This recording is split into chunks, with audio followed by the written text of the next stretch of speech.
ये सिस्टम सारे बने हुए हैं, सरकार उन सिस्टम्स को खराब करने की कोशिश कर रही। सिस्टम बने हुए हैं, उन सिस्टम में कहीं अगर कोई गड़बड़ हो रही तो ये गड़बड़ हो रही है कि नौजवानों को कंट्रोल में रखा है, अगर छोड़ देंगे तो आपके वश की बात। मैं देखिए, लिंचिंग होती है, हमने अपने नौजवानों को कहा कोई रिएक्शन नहीं देना है, कंट्रोल में रखा। कानून किसी भी कीमत पर अपने हाथ में नहीं लेना है। मस्जिदों पर हमला कर दिया जाता है, मस्जिदें बुलडोज कर दी जाती है, दरगाहें नामो निशान मिटा दिया जाता है, घरों पर हमला कर दिया जाता है, दुकान लूट ली जाती है। हमने अपने नौजवानों से कहा कि कानून के दायरे में जो कुछ भी होगा कानून के दायरे में किया जाएगा। मैंने ये कह के ये डराने की कोशिश नहीं कर रहा हूँ कि मैंने कंट्रोल किया हुआ। हमारे उलमा ने, हम लोगों ने, तमाम ने अपने नौजवानों को कंट्रोल किया हुआ है, लेकिन उधर से जो खुराफात होती है, उधर के जो नौजवान बेकाबू होते हैं, जो एक बूढ़े बुजुर्ग को दाढ़ी पकड़ के मारते हैं, गालियां देते हैं, बेइज्जतियां करते हैं, उन नौजवानों को कंट्रोल करना किसका काम है? वहां कंट्रोल होना चाहिए कि नहीं होना चाहिए? तौकीर रज़ा साहब, 140 करोड़ का देश है और आप जैसे मौलाना या दोनों तरफ के लोगों के हवाले से मैं कहता हूं, कुछ घटनाओं को, जो चुनिंदा घटनाएं हैं, उनको आप जनरलाइज करके देश के भीतर माहौल ख़राब करते हैं। जैसे आपके ऊपर ये इल्ज़ाम लगता है कि जब नुपुर शर्मा का मामला आया तो किसी मौलाना ने कुछ भी नहीं कहा और उनको धमकी दी तुम जान से मार दिया जाएगा। कन्हैया का मामला आया, कन्हैया का कत्ल कर दिया गया, उनका हवाला दिया जाता है। तो एक मन से कन्हैया का, नुपुर शर्मा का हवाला दिया जाता है, एक मन से आप लिंचिंग का हवाला देते हैं। तो ये देश जो है आप लोगों के लिए ये मैदान है लड़ाई का।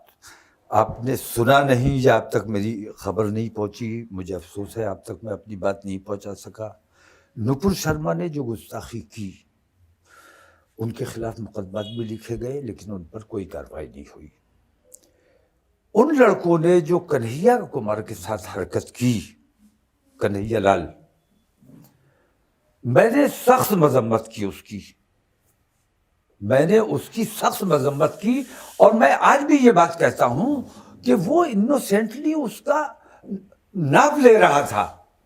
कैसे हिम्मत हो गई आपकी उस पर वार करने की, कैसे आपने उसको कत्ल कर दिया, और फिर कत्ल करने के बाद कितनी बेगैरती और बेशर्मी के साथ हंस हंस के अपना वीडियो बनाया, वीडियो जारी किया। मैंने उसकी सख्त मजम्मत की। जब आप याद कीजिए कि जब बम ब्लास्ट वाला शुरुआत का दौर था, अक्षरधाम पर मंदिर पे बम फटा था, तब भी मैंने मजम्मत की थी। और मुझे ये अंदर से गिल्टी फील हुआ कि भाई, हिंदू मंदिर पे बम मारा गया है, ये कोई हिंदू नहीं कर सकता, कोई मुसलमान कर सकता है। मुझे बहुत शर्मिंदगी हुई कि ये मुसलमान कहाँ जा रहा है, क्या हो रहा है ये। लेकिन वो बम धीरे धीरे खुलना शुरू हुआ। मुसलमानों को आतंकवादी, मतलब एक लेबल लगाना था मुसलमान पर आतंकवादी होने का। वो बम मंदिर से फिर पब्लिक प्लेसेस पर आया, ट्रेनों में आया, फिर वो मस्जिद पर आ गया, फिर वो दरगाहों पर आ गया। और ये साबित हुआ कि उन तमाम बम ब्लास्ट के पीछे मुसलमान नहीं था। कितने मुसलमान बाइज्जत बरी होकर आए। कांग्रेस ने हमें गिरफ्तार किया, हमारे बच्चों को झूठे इनकाउंटर में मारा। मैं आज तक कहता हूं कि अगर सच्चाई जानना है कि मैं कितना बड़ा आतंकवादी हूं या मेरे बच्चे कितने बड़े आतंकवादी हैं, तो आज भी L18 की अगर ईमानदारी से जांच करा लीजिए तो पता चल जाएगा कि मेरे बच्चे आतंकवादी थे या मेरे ऊपर आतंकवाद का बहतान लगाया गया है। यानी कि देश के भीतर जितनी भी वारदात हुई हैं, सब की गई है और इल्जाम लगाने के लिए की गई है कि मुसलमान आतंकवादी है। और कांग्रेस ने सिर्फ हर बम ब्लास्ट के बाद मुसलमान को ही गिरफ्तार किया है। जयपुर में ब्लास्ट हुए, दिल्ली में धमाके हुए, मुंबई की ट्रेनों में धमाके हुए, 1993 मुंबई में सीरियल धमाके हुए। आप कहते हैं कि इसमें हिंदुस्तान के मुसलमानों का आप जरा याद कर लें, अखबारात में बहुत चला था। मालेगांव में हिंदू आतंकी संगठन के दफ्तर से नकली दाढ़ियां, टोपियां, बम बनाने का सामान, ये तमाम बरामद हुआ था। पार्लियामेंट में भी उसकी बात हुई थी, आवाज उठी थी, लेकिन कोई अमल नहीं किया गया। एक तरफा कार्रवाई के आतंकवाद है तो मुसलमान ने किया है। नहीं, लेकिन मुसलमान देश प्रेमी है, मुसलमान किसी भी हालत में आतंकवादी नहीं हो सकता। हिंदुस्तान के भीतर जो बांग्लादेश के लोग आते हैं, जो रोहिंग्याज आते हैं, उनके जरिए जो वारदात की जाती हैं, आप उसकी भी तरफदारी कर रहे हैं? नहीं, मैं किसकी तरफदारी कर रहा हूँ? ये ठीक है? मैं किसकी तरफदारी कर रहा हूँ? आप तो कह रहे हैं कि देश में जितनी भी आतंकवादी वारदात हुई हैं उसमें मुसलमानों का हाथ नहीं है। तो जो लोग पकड़े गए, जिनके ऊपर मुकदमे चल रहे हैं, उन लोगों का हाथ है जो मुसलमानों को आतंकवादी बना के पेश करना चाहते थे। और उन आतंकवादियों ने खुद अपने देश में, मुसलमान अपने देश से मोहब्बत करता है, अपने देश पे बम मारने का, ना मंदिर पे मार सकता है ना मस्जिद पे मार सकता है। इन लोगों ने मुसलमानों के खिलाफ हिंदू समाज के दिलों में नफरतें पैदा करने के लिए, इन लोगों ने कौन? हिंदू समाज के दिलों में नफरतें पैदा। इन लोगों ने कौन? आपने एक बार तो कह दिया कि कांग्रेस की जो इन सरकार थी, इन लोगों में वो तमाम लोग हैं जो आज लिंचिंग का काम कर रहे हैं, आज मुसलमानों आज मस्जिद के आगे हनुमान चालीसा पढ़ने का काम कर रहे हैं, आज लोगों के घरों पे चढ़ाई करने का काम कर रहे हैं, धार्मिक जुलूस लेकर जाते हैं, उसमें गुंडागर्दी करते हैं, मारपीट करते हैं, दुकानें लूट लेते हैं। वही लोग जो उस वक्त बम ब्लास्ट करते थे, आज वो इस किस्म के काम कर रहे हैं। और मुसलमान नहीं, मुसलमान बिल्कुल नहीं है। ना मुसलमान किसी दंगे का पक्षधर है, ना दंगा करने में पहल करता है। मुसलमान सिर्फ अपनी हिफाजत करने की कोशिश करता है और उसमें भी नाकाम है। जब नरेंद्र मोदी की सरकार नहीं थी जी, और जो दंगे हुए देश के भीतर, उसमें मुसलमान नहीं थे। मैं एक बार, हाँ ना, जी जी जी, मैं एक उसमें मुसलमान थे कि नहीं थे? किसमें? जो नरेंद्र मोदी, आप तो अभी कह रहे हैं ना कि ये हो जाता है, वो हो जाता है, करवा दिया है। मलियाना में मुसलमानों ने दंगे किए, उनकी लाशें नहरों में बहा दी गई। हाशिमपुरा में मुसलमानों ने किए, अलीगढ़ में मुसलमानों ने किए, जमशेदपुर, भागलपुर, ये सारे दंगे मुसलमानों ने किए। मुसलमान ही मारे गए, मुसलमानों को ही जेल में डाला गया, और मुसलमान ही आतंकवादी और दंगाई है। मैं एक बात कहता हूं, L18 की जांच करा लीजिए, पूरा गेम आपकी समझ में आ जाएगा। अभी भी कोई दूर नहीं है। ईमानदार जांच अगर हो जाएगी तो ईमानदार जांच कैसे होगी? L18 की जांच, ईमानदार जांच कैसे होगी?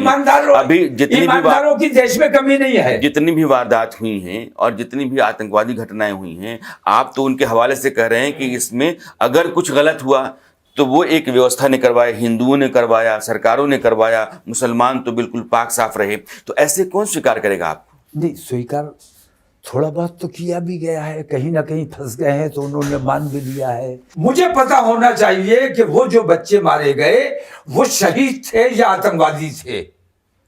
कौन से बच्चे? L18 में जिन बच्चों का कत्ल किया गया वो बच्चे शहीद थे। एजेंसियां जांच करेंगी, ये मुझे एजेंसियां जांच करेंगी। हाँ, करना सरकारों के आदेश पर होगा, अदालतों की निगरानी में होगा।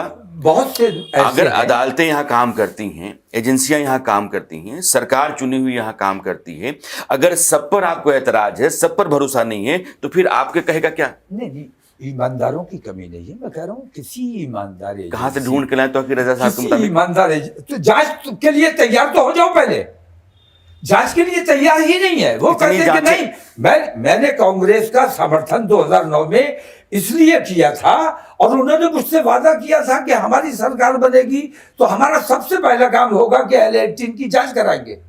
उसके बाद उन्होंने मेरे साथ धोखा किया, मुझसे कहा कि नहीं, इसकी जांच इसलिए नहीं हो सकती कि इससे पुलिस का मनोबल और फोर्सेस का मनोबल टूटेगा। 2008 में आतंकवादी हमला होता है। तौकीर रजा साहब कह रहे हैं कि उस आतंकवादी हमले में गृह मंत्रालय तब का, जो मनमोहन सिंह सरकार का गृह मंत्रालय था, और संघ, इन दोनों की मिलीभगत थी। और 2009 में आप कांग्रेस से हाथ मिलाते हैं, यह जानते हुए भी कैसा है? तो नहीं, मैं अपनी शर्तों के साथ उनके साथ गया कि जो कुछ बेईमानियां हो चुकी हैं उन बेईमानियों पर आपको उनकी जांच करनी है।